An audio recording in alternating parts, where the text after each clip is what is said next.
Nessa manhã, irmãos, para a exposição no livro de Ruth. Agora, dando sequência à nossa exposição nesse livro tão rico, onde nós podemos claramente ver e perceber o Evangelho aqui ainda em sombras. Vamos abrir e fazer a leitura agora nos versos, Ruth capítulo 2, versos 14 a 18.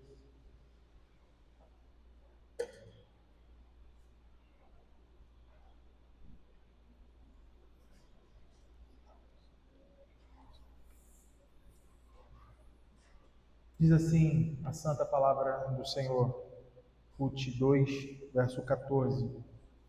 A hora de comer, Boaz lhe disse: achega-te para aqui, e coma do pão, e molha no vinho teu bocado.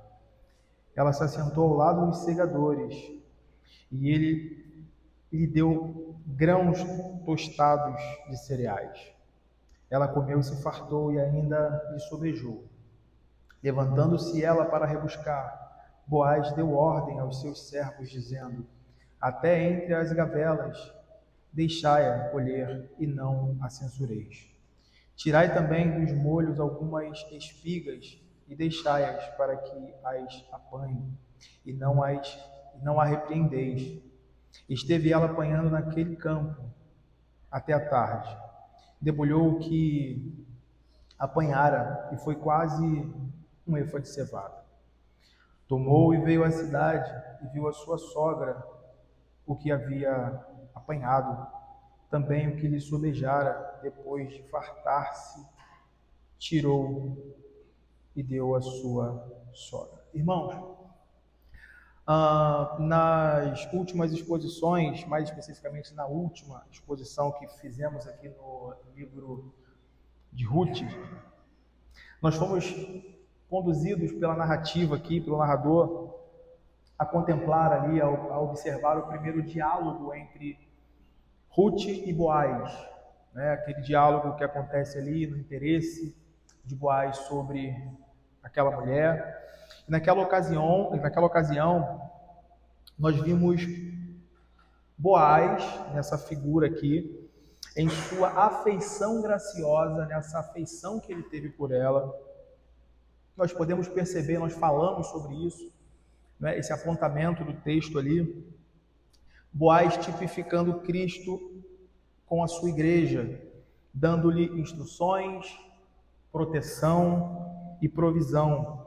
E mais adiante, nessa mesma estrutura da exposição, nós vemos a resposta de Ruth a essa iniciativa, a essa afeição graciosa de Boaz para com ela, que é aquela expressão do seu rosto em terra, né? Aquela revelação onde ela expõe o seu coração por meio do seu gesto, mostrando a forma correta de se perceber essa graça recebida, essa graça abundante, né, com o seu rosto em terra. Então, isso revelou o efeito correto dessa graça, que é aquela humildade e o assombro diante do favor imerecido. Ela reconhece quem ela era, ela reconhece a origem dela, o que de fato ela merecia, mas o que a graça e esse favor que Boaz estende sobre ela, de fato deu, trazendo a ela grande favor. Vimos também nas palavras de Boaz uma sombra da intercessão de Cristo, né? Ele testifica a favor de Ruth não como com base nos méritos dela, como se ela fizesse alguma coisa digna de louvor e méritos, então com base nisso ela recebeu aquilo.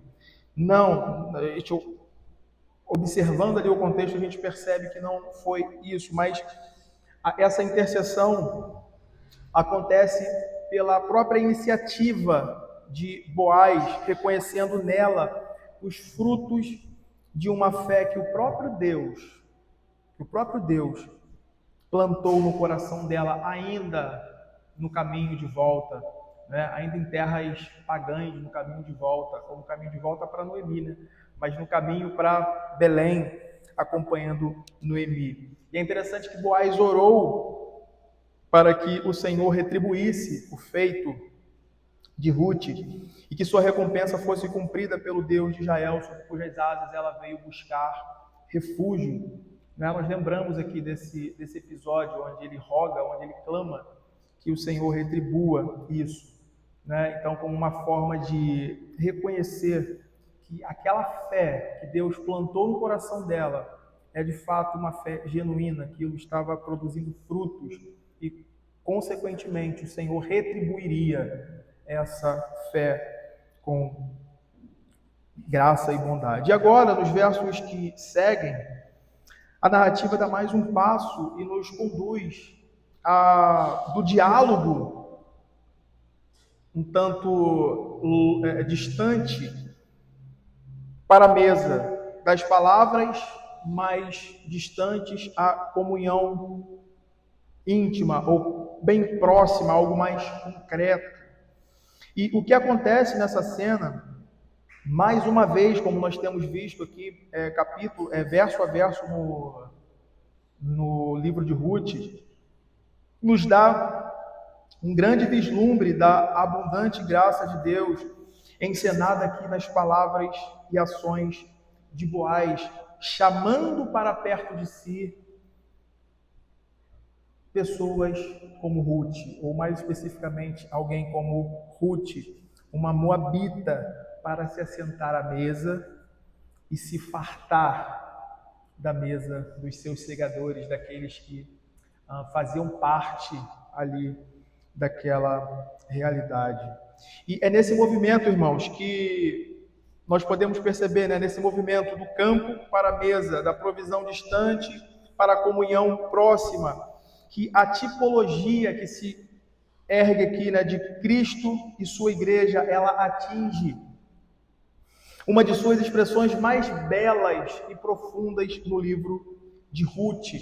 O que a gente vai perceber aqui, o que a gente vai observar aqui é algo extremamente peculiar,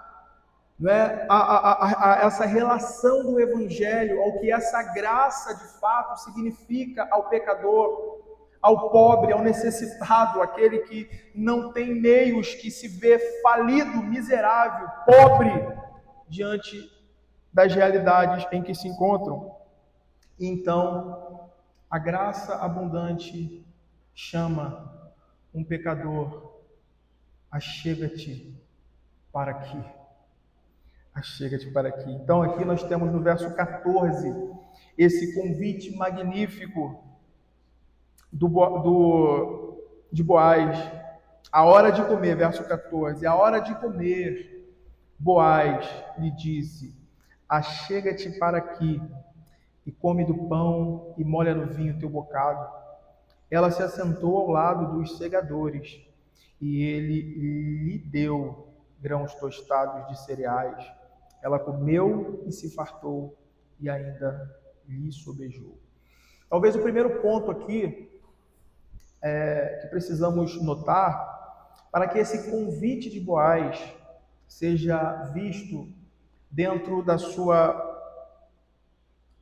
seu peso na narrativa, seja o fato de quem ele está convidando para a mesa. A gente sempre precisa lembrar dessa realidade, porque o próprio texto, a própria narrativa faz isso. Isso é muito significativo e intencional aqui no curso da narrativa. O próprio texto sagrado insiste repetidamente em chamá-la Ruth a moabita. Vez ou outra, momento a momento, o texto desenvolve a sua narrativa, então o autor intencionalmente volta a essa perspectiva. Ruth, a moabita. Então, esse é um ponto, é um aspecto homilético, digamos assim, na nossa interpretação, na nossa exposição, que a gente não pode perder de vista.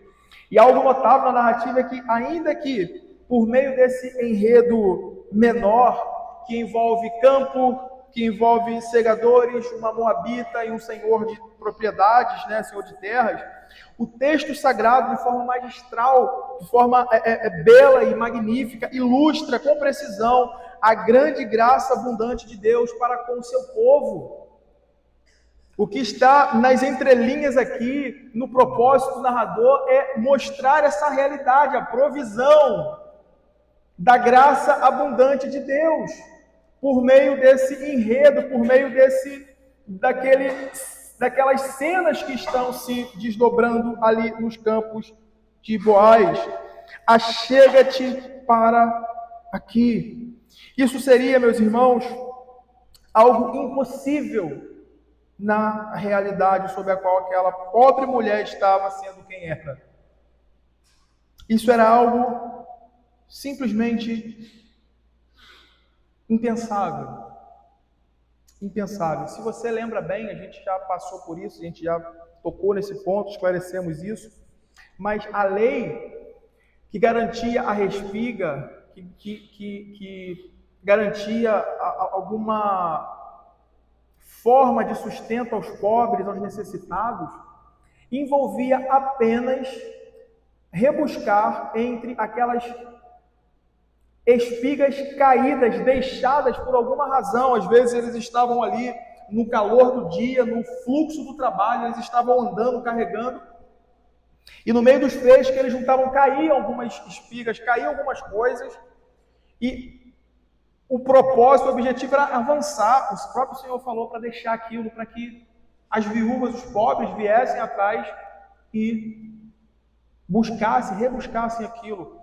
Esse era o contexto e essa era a realidade sobre a qual ela estava contemplada. Tá? Sobre a qual ela estava contemplada. E fim daí, fim de papo. Né? Ela pegaria aquilo, ela não poderia adentrar ao meio dos segadores, ela não poderia rebuscar no meio dos feixes, ela deveria pegar aquilo que estava caído pelo caminho. Muito mais se tratando da sua natureza, da sua origem. Nós já lemos também o que Deuteronômio diz, determina sobre aqueles que são moabitas, de não se assentar na Assembleia, de não participar da Assembleia do Senhor. Havia algo de maldito determinado sobre essa descendência, em que eles não deveriam estar entre os povos. Então, o primeiro ponto que devemos destacar aqui para que essa graça seja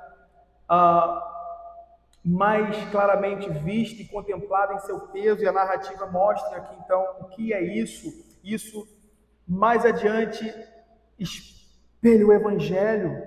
Nós precisamos ver essa impossibilidade, essa realidade que comparativamente é a realidade em que todos os homens, todos nós nos encontramos em relação a Deus, distantes, impedidos, impossibilitados de nos achegar a Ele, de estar à mesa santa do nosso Deus, de um Deus santo com o seu povo. Essa era a realidade. Esse enredo, por isso a gente sempre insiste nessa perspectiva de que esse enredo menor está apontando progressivamente para o Evangelho revelado de Jesus Cristo. A figura de Boaz aponta para Cristo. O enredo aqui, a obra que está acontecendo, o que está se desenvolvendo aponta para o Evangelho. Cada figura aqui tem a sua tipificação e a sua conclusão na pessoa e obra do nosso mediador. O que aqui no livro de Ruth ainda é tratado como esse parente resgatador, né? Mas o ponto aqui, e é o que entra em destaque, é que Boaz faz algo extremamente peculiar. Ele chama pessoalmente essa moabita, ele chama pessoalmente essa mulher, e ela responde como quem faz parte agora daquela comunidade, porque o texto, se você olhar o texto, No verso 14 ainda, o texto vai dizer que a hora de comer, Boaz diz: achega-te para aqui, come do pão. E mais à frente, no mesmo versículo, o mesmo texto vai dizer: ela se assentou ao lado dos segadores. E o mais interessante, né? O texto vai deixar isso bem claro, e ele lhe deu grãos tostados. O que está acontecendo aqui, irmãos, é exatamente esse desenvolvimento dessa graça. Ruth está recebendo um tratamento não mais como alguém de fora, como alguém estranho à aliança, ou que não era bem-vindo àquele ambiente, mas como alguém da própria casa. Né? Parece que há um propósito intencional aqui no texto de deixar a coisa natural. Ele chamou e ela se assentou e comeu com os segadores, com aquela comunidade que ali estava, ou seja, como alguém da própria casa. Isso a gente já observou nas exposições passadas.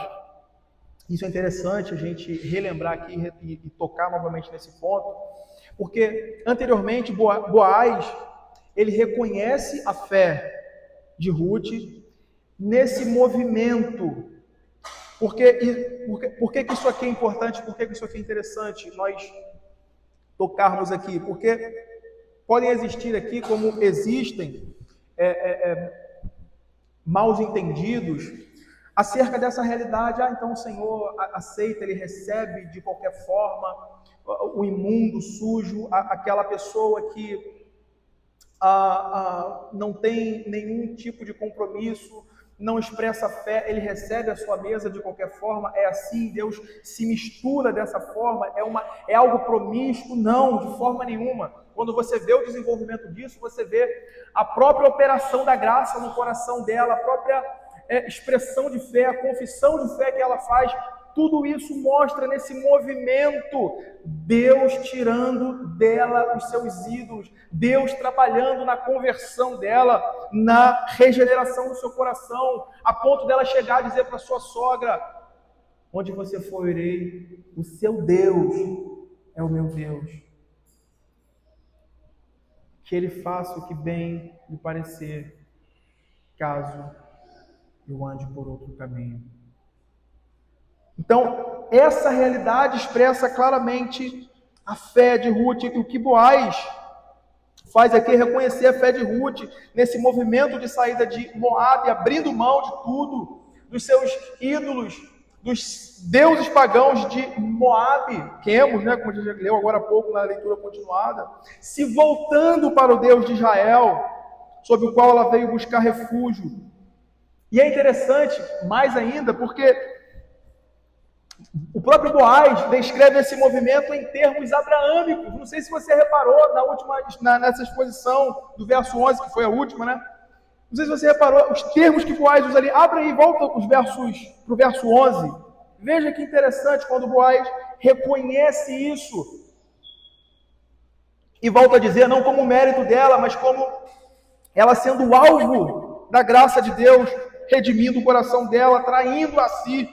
Veja, verso 11, respondeu Boaz e lhe disse: bem me contaram tudo quanto fizeste a tua sogra, depois da morte de teu marido, e como deixaste a teu pai e a tua mãe, e a terra onde nasceste, vieste para um povo que dantes não conhecias. A expressão aqui, os termos que ele usa aqui, são termos empregados a Abraão.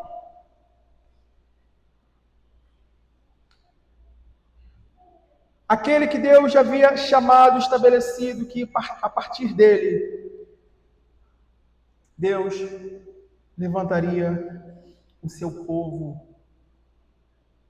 de forma incontável como a areia do mar, da praia.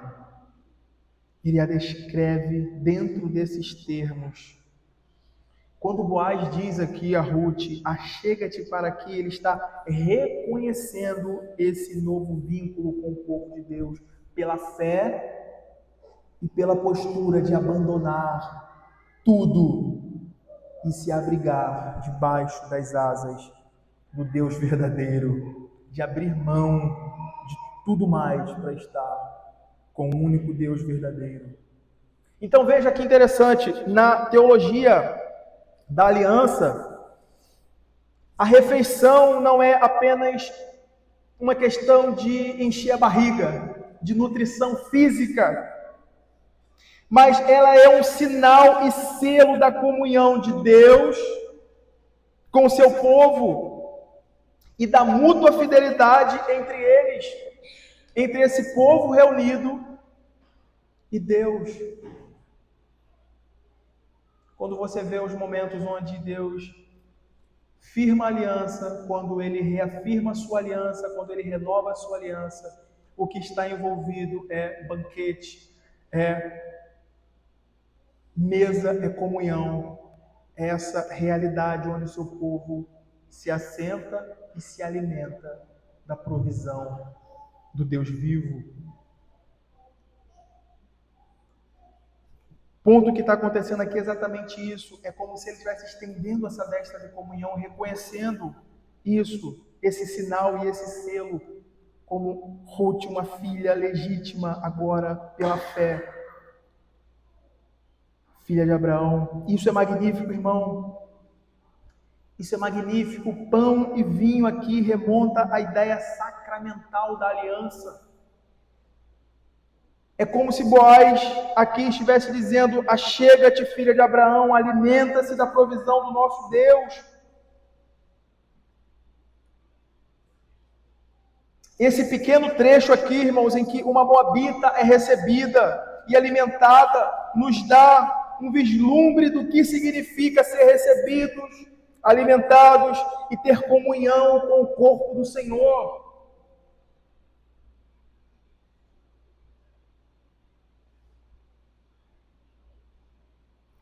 Isso é algo que nos remonta essa ideia sacramental, onde nós somos recebidos, nós somos chamados pela iniciativa graciosa do nosso Deus em operar no nosso coração com graça.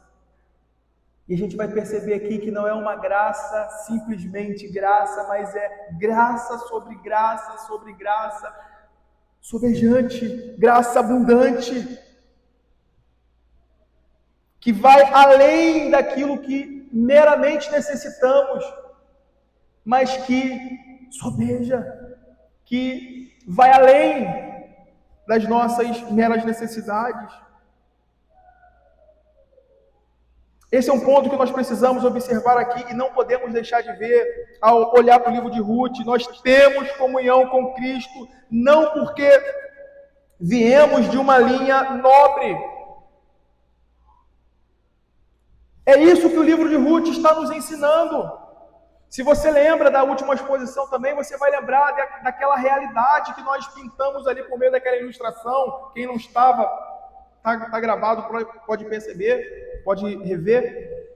Daquela ilustração do homem pobre e do homem rico. Na realidade em que aquela moabita se encontra, onde ela coloca o seu rosto no chão e fala: o Senhor falou ao meu coração. O Senhor falou ao meu coração, sendo eu moabita, sendo eu quem sou. Primeiro ponto é esse, que nós não viemos de uma linhagem nobre.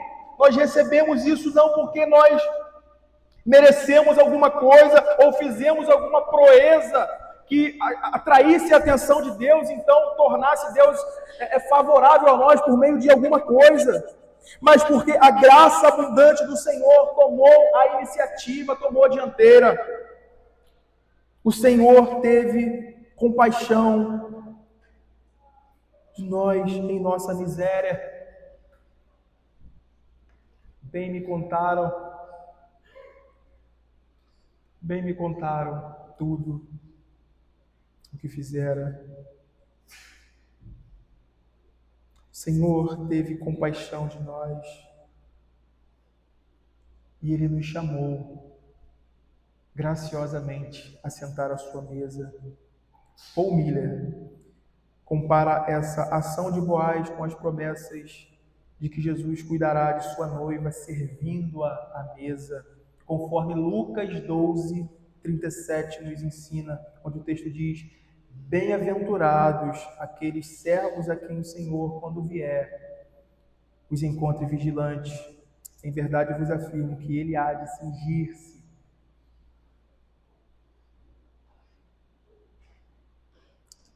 dar-lhes lugar à mesa, e aproximando-se, os servirá. É isso que Cristo faz, irmãos. É isso que Cristo faz.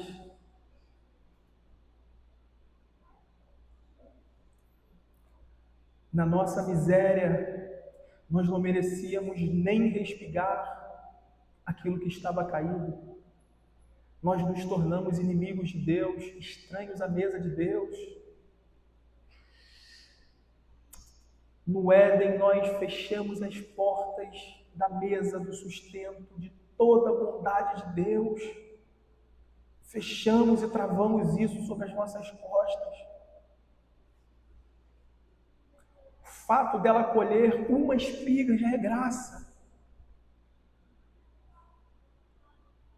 O fato dela estar envolvida agora, sendo recebida como filha de Abraão, herdeira de um reino eterno,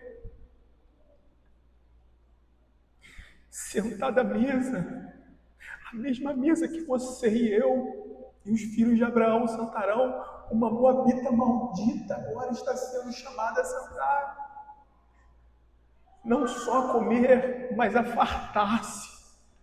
É esse banquete que você e eu temos, irmãos, todo domingo, disponíveis a nós e que às vezes desperdiçamos por qualquer razão, sabe-se lá qual.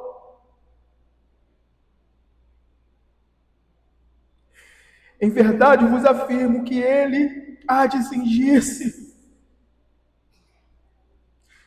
dar-lhes lugar à mesa, e aproximando-se os servirá. Ah, irmão, se Cristo não fizesse isso. Ah, se ele não condescendesse.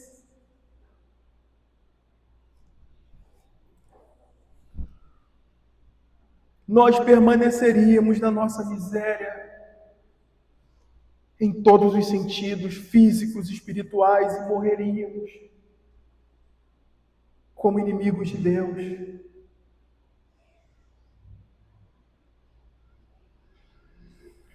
Dessa mesa e dessa comunhão depende a nossa nutrição, meus irmãos.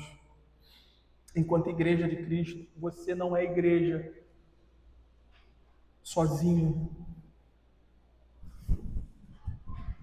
Você não é igreja trancado na sua casa, no seu quarto, isolado dessa mesa. Não dá, não tem como, é impossível. É isso que o texto está apontando aqui. Nós precisamos estar à mesa daquele que pode nos servir física e espiritualmente. Disso depende toda a nossa nutrição enquanto igreja, de estar ativamente ligados à comunhão e à mesa do Senhor. E isso é bem marcante aqui. Isso é bem marcante aqui, pois o narrador coloca outros elementos textuais, muitos elementos textuais aqui em volta agora, dessa realidade da narrativa, para nos fazer perceber exatamente esse ponto. O narrador aqui, ele é extremamente perspicaz. Ele está sob a autoridade da inspiração divina, é por isso. A verdadeira nutrição dos servos do Senhor não provém apenas do trabalho exaustivo. Esse é um ponto que é claramente visto aqui, né? Por isso que eu falei e toco novamente nesse ponto. A nutrição da igreja não depende apenas do seu braço, da sua força. Quer que eu diga em termos mais claros? A nutrição física e espiritual da igreja não depende do seu braço, da sua força, do seu trabalho, do seu dinheiro, do quanto você tem na conta. Eu já vi homens ricos dormirem ricos e acordarem pobres. Já vi homens com saúde, ricos, irem dormir com saúde ricos e acordarem doentes, enfermos, mortalmente, e terem que empenhar todo o seu bem para se manter vivo por alguns dias. É uma chave que pode fazer assim, ó.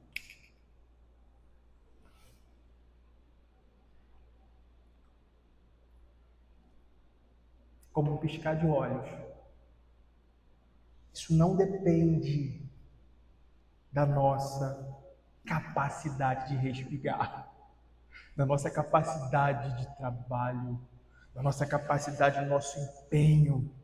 Isso depende de estar ligados à comunhão do Deus que provê todas as coisas ao seu povo. Por isso que isso é bem marcante aqui, pois o narrador ele coloca outros elementos textuais aqui da narrativa para fazer perceber isso de forma clara.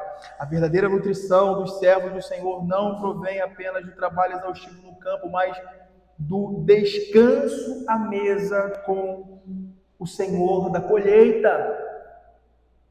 Veja como isso fica marcante na narrativa, final do verso 14. Ela se assentou ao lado dos segadores. Veja, ele chamou, ela respondeu.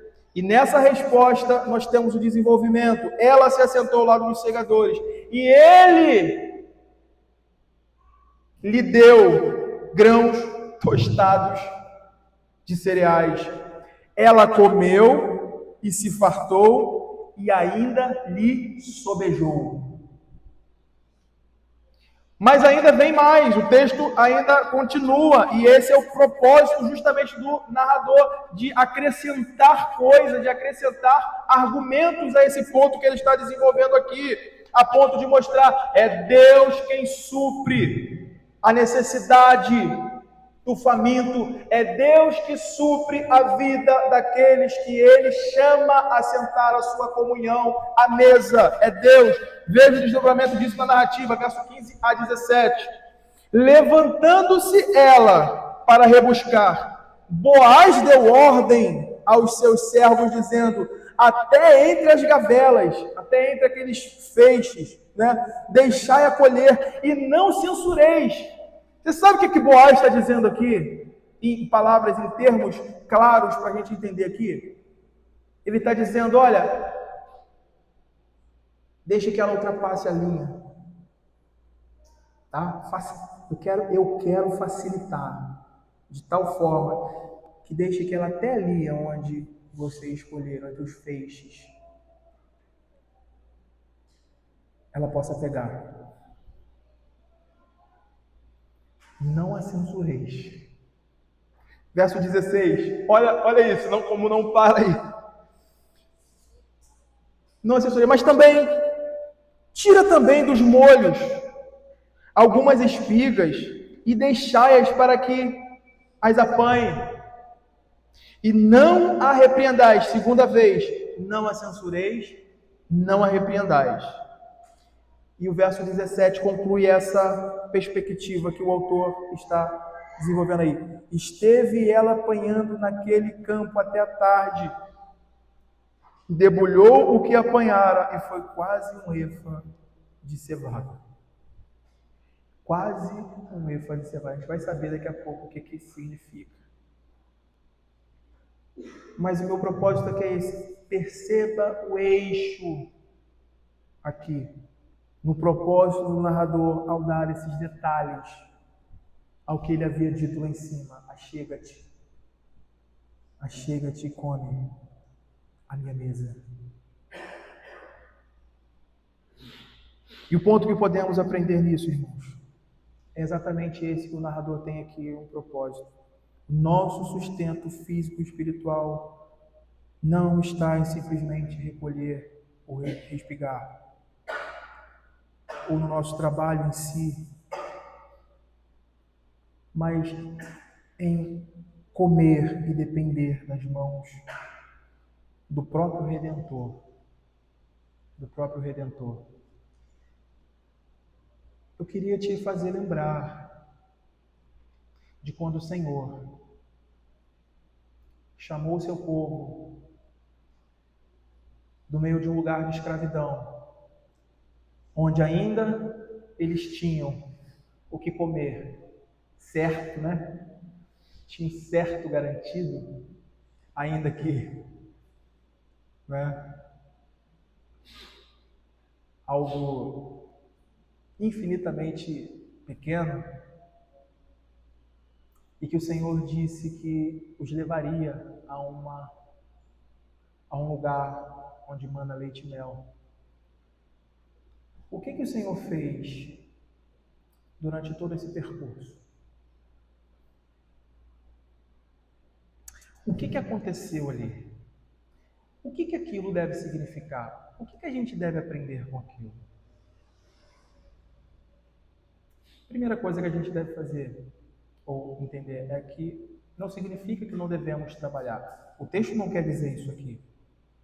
Ruth se sentou, comeu e sovejou, mas levantou e foi cumprir aquilo que ela havia prometido à sua sogra: estarei contigo. Eu estarei contigo. E fazendo isso, ela estava ali, não como o nosso sistema atual hoje coloca, né, de que ela não estava buscando carreira ali, ela não estava construindo carreira, ela estava cumprindo o não matarás. Né? Ela estava cumprindo o não matarás. Não morrer de fome. Então ela estava cumprindo isso, claramente. Né? Ela não estava se isentando da sua responsabilidade naquele momento, sob a circunstância que ela estava vivendo. Tá? Então, a primeira coisa que o texto diz, associado àquele exemplo do povo no deserto, é que ela não estava, o texto não está ensinando que nós devemos ser negligentes quanto a isso com as nossas mãos e esperar que Deus, né? O ponto é esse. Mas perceba essa realidade. Quando Deus tira o seu povo de lá, Ele está chamando a uma mesa, Ele está chamando a uma aliança, Ele está chamando a um lugar que já está prometido, que mana leite e mel, que há sustento. E no meio de todo esse percurso, o Senhor deu provas dia a dia da sua fidelidade. Ninguém aqui, sem exceção, ninguém aqui pode levantar a mão, pode levantar os olhos e dizer que não tem experimentado em todos esses anos essa boa mão do Senhor suprindo suas necessidades. Às vezes eu me espanto, com a bondade de Deus sobre a minha vida e sobre a minha casa, sem merecer uma espiga sequer. Uma espiga sequer. Mas a boa mão do Senhor sempre assiste e assistirá ao seu povo,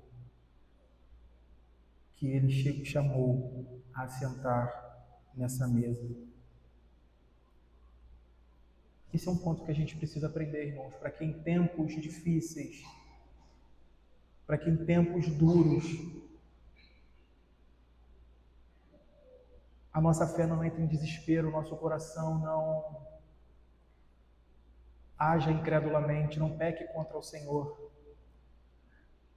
A nossa carreira cristã tem que ser construída assim, com esse histórico da providência de Deus. Eu já falei aqui nessa mesma exposição de Ruth, a providência de Deus ela é melhor vista pelo retrovisor, retrospectivamente. Quando nós olhamos, porque na hora, às vezes, na hora que a coisa está instaurada, que você está no olho do furacão, às vezes você não tem o senso de julgar, de avaliar e de enxergar essa realidade, de ver a mão do Senhor. O Ruth, no meio de toda aquela situação, ela não estava vendo nada, não sabia de nada do que estava para acontecer. Ela saiu e foi mendigar, que é recolher espigas. Ela saiu e foi fazer aquilo que a única coisa que ela podia fazer para não morrer de fome. Naquele dia ele encontrou o Senhor do campo, naquele dia ele se afeiçoou por ela, naquele dia ele a chamou para comer na sua mesa, naquele dia ela sobrejou para levar para sua sogra, dali em diante ele estende um manto sobre ela,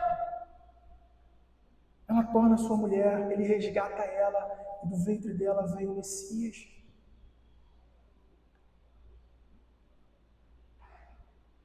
Veja, você imagina a Ruth olhando depois por esse retrovisor, retrospectivamente. Fala, caramba, aquele dia eu saí para colher espigas.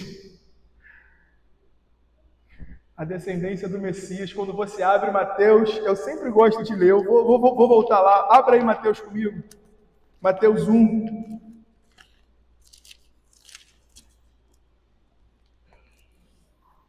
Olha como a providência de Deus é vista, irmãos. Ela não sabia, Boaz não sabia, Noemi muito menos, porque ela chega ali dizendo, o Senhor me afligiu, eu voltei vazia, mas naquele dia que eles botam o pé ali, o Senhor estava escrevendo o capítulo 1 de Mateus, sem eles saberem, livro da genealogia de Jesus, filho de Davi, filho de Abraão, Abraão gerou Isaac, Isaac é Jacó, Jacó é Judá, a seus irmãos, Judá gerou a Tamar, de Tamar a Pérez e a Zera, Pérez gerou Esrom, Esrom Arão, Arão gerou a Aminadab, Aminadab é Nasson, Nasson é Salmão, Salmão gerou Raabe, de Raabe é Boaz, e este de Ruth gerou Obed. E aí vem, e Obed a Jessé, Jessé gerou o rei Davi, e o rei Davi gerou a Salomão. E aí vai o desenvolvimento, até que chegamos ao verso 16, e Jacó gerou a José, marido de Maria, do qual nasceu Jesus, que se chama Cristo. Veja como a providência de Deus estava agindo por meio da fome, por meio da morte, por meio da dor, do sofrimento, da busca e da respira, trazendo redenção, suprimento e vida eterna ao seu povo. Às vezes a gente não entende o que está acontecendo no olho do furacão. Às vezes a gente não entende. Mas a nossa resposta de fé deve ser mantida, ainda que nós não conheçamos os caminhos que o nosso Redentor está nos conduzindo, nós deveremos confiar que o nosso Redentor está nos conduzindo para o nosso bem. É isso que o texto de João vai dizer.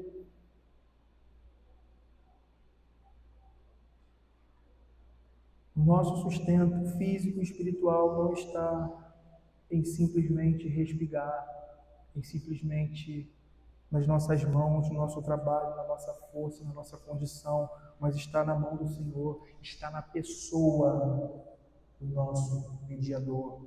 João 6,35. Eu sou o pão da vida.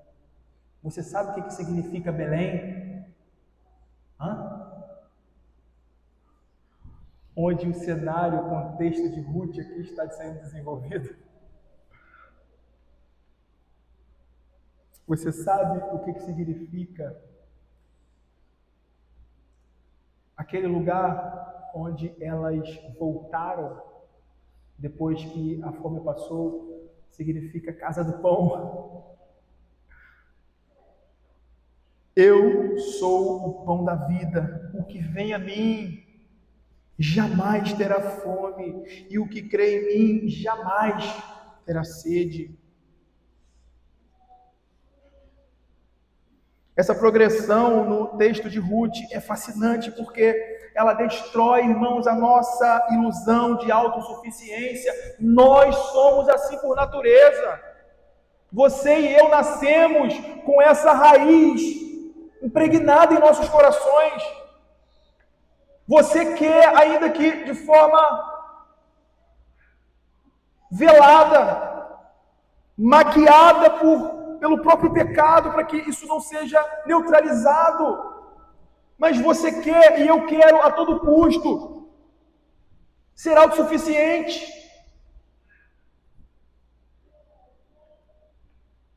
Essa foi a praga, a erva daninha plantada em nossos corações, desde o primeiro casal, dos nossos primeiros pais.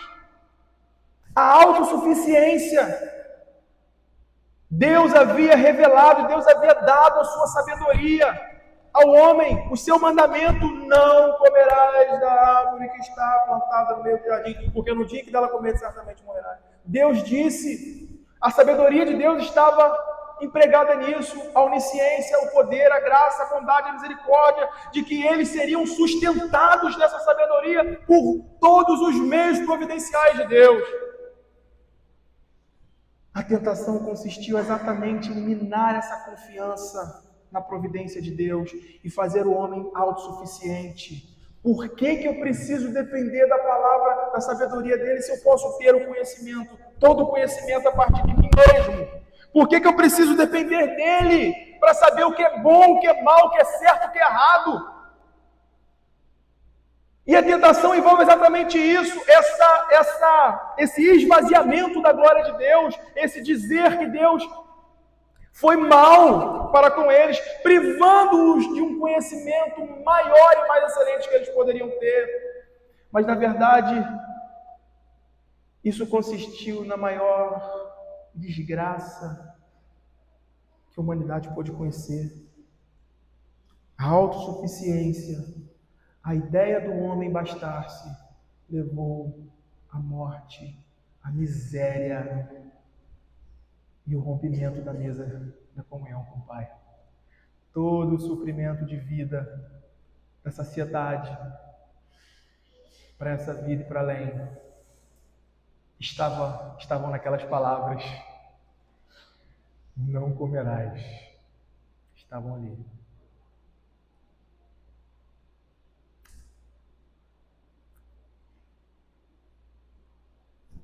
Eu sou o pão da vida.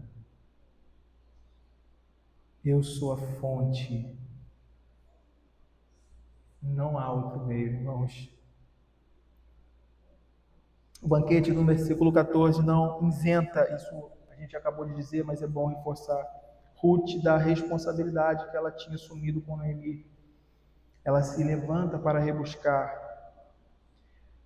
Mas o ponto aqui que muda completamente a natureza desse trabalho, verso 15 a 17 nos mostram, é que até mesmo quando achamos que estamos sustentando a nós mesmos, com o nosso suor, com a nossa busca ali, com o nosso trabalho, a mão invisível do Senhor está garantindo a colheita. A mão invisível do Senhor está garantindo a colheita. Verso 17: esteve ela apanhando naquele campo até a tarde, mas veja, o sucesso disso dependeu do que veio antes. Levantando-se ela para, verso 15, levantando-se ela para rebuscar, Boaz deu ordem aos seus servos, dizendo: até entre as gavelas deixai a colher e não a censureis. Tirai também dos molhos algumas espigas e deixai-as para que as apanhe, e não a repreendais. Até quando achamos que esquecemos e pensamos que, nossa, esse mês eu trabalhei 29 horas por dia, olha como eu sou um homem forte. Esse mês eu ganhei 350 mil a mais, porque eu trabalhei 29 horas por dia. Isso não existe, né? Então, estou exagerando aqui para... Até nessas ocasiões, a gente precisa saber que antes, o nosso Boaz dispensou palavras graciosas sobre nós. Isso precisa acontecer para que a gente tenha algum resultado. Senão, meus irmãos, é derrota atrás de derrota. Aqui é um ponto que eu gosto de refletir constantemente. Quando eu olho para a minha vida, quando eu olho para a realidade a qual eu estou inserido, essa cena fica em mais alto relevo. Em mais alto relevo. Cada um aqui de nós nós temos muito mais do que precisamos para viver. Não estou exagerando, eu não estou sendo aqui exagerado. Cada um aqui tem muito mais do que precisa para viver. Muito e muito e muito mais. Às vezes, quando está na escassez de alguma coisa, às vezes, quando está ruim de um lado, ruim do outro, eu olho, essa realidade salta, fica em relevo diante da minha vida. Eu tenho muito mais do que eu mereço. Eu tenho muito mais do que eu preciso. E a falta de algumas coisas devem, na vida do crente, ensiná-los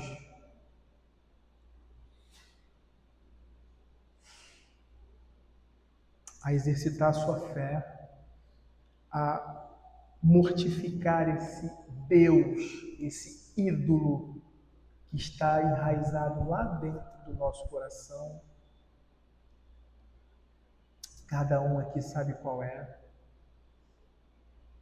Essas coisas devem nos levar à santificação, irmãos, à conformação à imagem do nosso Senhor, que sendo Deus, não quis usurpar ou não quis ele se esvaziou dessa glória, tornando-se homens como eu e você. Cada um de nós aqui, quando olhamos para a nossa realidade, nós podemos claramente ver que nós temos muito mais. O Senhor tem sido gracioso em abundância. Às vezes, não só com aquela questão de ter a conta certa, mas Ele tem nos servido com graças e bênçãos que não podemos medir. Ele nos deu não apenas a vida, mas Ele nos deu pão, instrução, proteção. Ele não apenas nos dá alimentos físicos, mas o pão celestial, acesso à sua mesa, a comunhão dos santos e a sua herança eterna, que nenhum outro tesouro desse mundo pode comprar. Veja o verso ainda 14, mas com desdobramentos dos versos que seguem, 17 a 18. Ela comeu e se fartou. Essa é a nossa realidade na mesa de Cristo, e ainda sobejou, versos 17 a 18. Eles completam essa perspectiva da graça do Senhor sobre a mão diligente. Veja, esteve ela apanhando naquele campo até a tarde, debulhou o que apanhara e foi quase um efa de cevada. Tomou e veio à cidade e viu sua sogra o que havia apanhado, também o que lhe sobejara depois de fartar-se. Tirou e deu à sua sogra. Um dos grandes pontos do texto que fica em destaque aqui é justamente esse. Irmãos, ninguém que vem de fato a Cristo vazio, desprovido de qualquer mérito ou orgulho, foi despedido vazio. Esse é um ponto que fica em destaque. Ninguém que vem ao Senhor com esse senso, como nós vimos no Sermão do Monte. Por isso que ele já começa: bem-aventurados os humildes, os pobres, os paupérrimos, a ideia ali daqueles que não têm meios nem de se sustentar, de se manter, os pobres, bem-aventurados. Ninguém que vem de fato a Cristo nesse senso, nessa realidade de miséria, foi despedido vazio. Abra Lucas 1.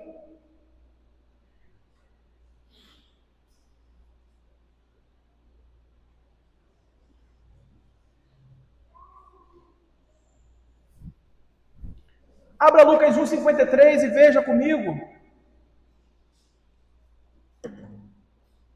Já estou próximo do fim. Lucas 1,53: encheu de bens os famintos e despediu vazios ricos. Veja o contraste.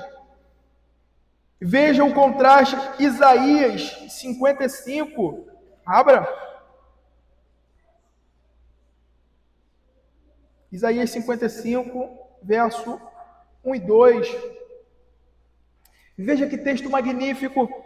A todos vós, os que tendes sede, vinde às águas, e vós, o que não tendes dinheiro, vinde comprar e comer. Sim, vinde comprar sem dinheiro, sem preço, vinho e leite. Porque gastais o dinheiro naquilo que não é pão, e o vosso suor naquilo que não satisfaz. Ouve-me atentamente, comei o que é bom, e vos deleitareis com finos manjares.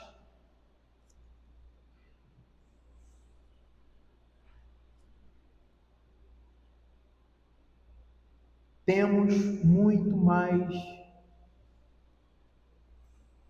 em abundância do que aquilo que merecemos, do que aquilo que necessitamos, porque a graça do Senhor tem nos assistido de forma abundante, não para nos deixar orgulhosos e vaidosos, mas para que possamos assistir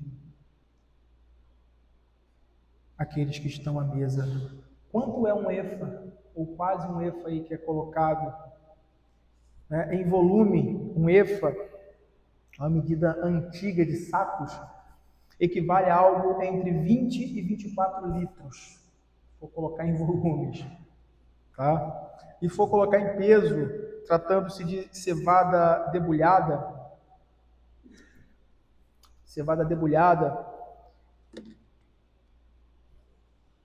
que é somente o grão puro, né, sem as palhas, sem as espigas que ela fez ali no final, nós estamos falando aí de aproximadamente 13 a 15 quilos.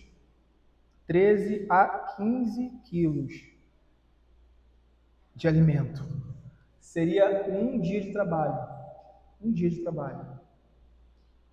Ela teria mais ou menos ali alimento para 2 ou 3 semanas, quase um mês. Um dia. Tá? Aproximadamente. Eu estou recorrendo ao meu celular que o tablet está quase desligando. Por que isso é muito? Por que isso é muito? Por que isso é interessante aqui? Imagine o cenário. Tá? Imagine o cenário.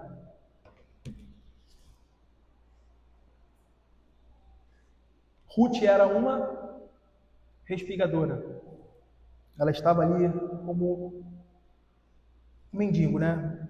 Buscando o que pudesse comer.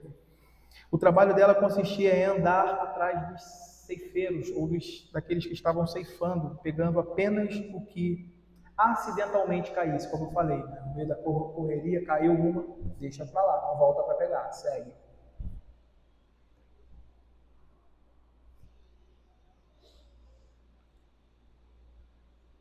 Depois de tudo, no final da tarde, o texto diz que ela debulhou, limpou, depois que ela limpou tudo, bateu as espigas com a vara para separar o grão da casca, conseguir 15 quilos de grãos limpos e puros, apenas juntando sobras acidentais em um único dia, é matematicamente impossível. Por isso que isso é graça abundante, meus irmãos. E se você olha para o resultado disso, isso não está na força do trabalho dela. Volto a dizer. Isso está na autoridade da fala e daquilo que o dono, o autor, o Senhor daquela terra dispensou sobre os seus, sobre a sua seara. Não a incomodeis. Tire algumas e deixa para ela. Deixe que ela colha até entre as gavelas. E um último aspecto dessa graça, irmãos, quando recebido por um coração fiel e grato, é o que nós temos aí no verso 18, nesse movimento dela, de quem recebe graça, de quem concede graça. Sempre na Escritura isso é visto. Existe uma parábola que ilustra isso de uma forma um tanto mais dura, apontando para outro aspecto, mas que cabe aqui, é a parábola do credor incompassivo. Ele chega para alguém que o devia e fala: olha, me paga, cara. Fala: olha, não tem como, me alivia, me ajuda. Ele perdoa. Esse que foi perdoado sai dali, encontra outro que devia a ele. Fala: me paga o que você deve. Ele fala: olha, não tem como, tem misericórdia de mim. Ele fala: não, você tem que pagar. Ele lança da prisão. Quando ele sai, aquele que tinha perdoado soube o que ele havia feito. E o que acontece com ele é algo que deve nos chamar a atenção, que é o ponto aqui.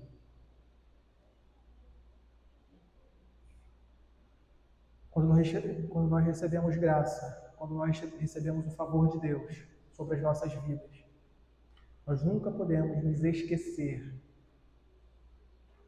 de que isso nunca é um fim em si mesmo. Nunca. Nunca pode ser um fim em si mesmo. O perdão, os bens, a graça, a misericórdia, tudo aquilo que nós recebemos de Deus gratuitamente, graciosamente, nós devemos expressar isso em alguma medida na vida daqueles que estão à nossa volta. Os nossos olhos precisam estar atentos a essa realidade. Ela sempre precisa conduzir essa graça à vida de outra pessoa.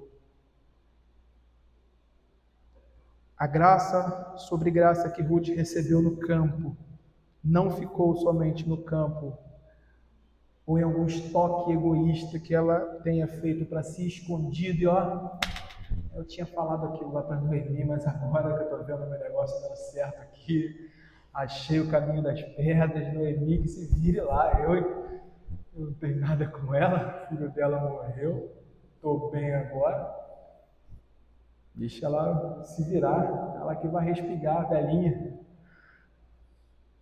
já ganhei o meu, né? Às vezes é estranho a gente ouvir isso, mas às vezes a gente pensa assim, a gente age assim. Às vezes a gente age igualzinho assim, nesse pensamento. Essa graça que ela recebeu no campo se revelou em uma ação de compaixão e amor para com a sua sogra. Esse é um princípio vital do Evangelho, irmãos. Vou repetir mais uma vez. Esse é um princípio vital do Evangelho. A parábola do credor incompassivo, ele mostra isso. O poder do Evangelho que nos alcançou se manifestará no modo como lidamos com aqueles que carecem da nossa compaixão e misericórdia. Se nós recebemos o Evangelho do nosso Senhor Jesus Cristo, que foi por graça, que foi graça abundante, misericórdia abundante sobre pecadores como eu e você, o que é a expressão desse Evangelho na nossa vida? É replicar essa graça. É replicar essa graça na vida daqueles que carecem de compaixão e misericórdia. Que o Senhor nos dê graça, irmãos, para viver essas realidades, para olhar para essas realidades e vivê-las para a glória do nosso Senhor. Feche os olhos, vamos orar. Senhor Deus bendito, te louvamos, ó Pai, porque não tínhamos em nós méritos algum para recebermos tamanha graça, tamanha bondade, misericórdia, como recebemos em Cristo. Mas o Senhor, ó Pai, na tua infinita misericórdia, nos chamou à mesa e tem nos sustentado todos esses anos e continuará, Senhor, sustentando, como o Senhor sustentou a tua igreja até aqui, de eternidade afora. Quando chegarmos, ó Pai, aos portais eternos, quando adentrarmos por aqueles portais, nós ainda continuaremos a vislumbrar essa graça que se estendeu a nós aqui, ó Pai, e que permeará, ó Deus, toda a eternidade no vislumbre da glória do nosso Redentor, Cristo Jesus. Dá-nos olhos, Senhor, bem atentos para enxergar essas realidades que começam ali, ó Deus, nos campos de Boaz e Belém, mas que têm apontamentos preciosos que apontam para o Teu Filho Jesus, para o Evangelho, para a obra que Cristo realizou por nós. Senhor, nos ajude a viver de tal forma que essa graça que recebemos possamos distribuir, possamos expressar para a sua glória. Fica com a tua igreja, com o teu povo, oramos assim, em nome de Jesus. Amém.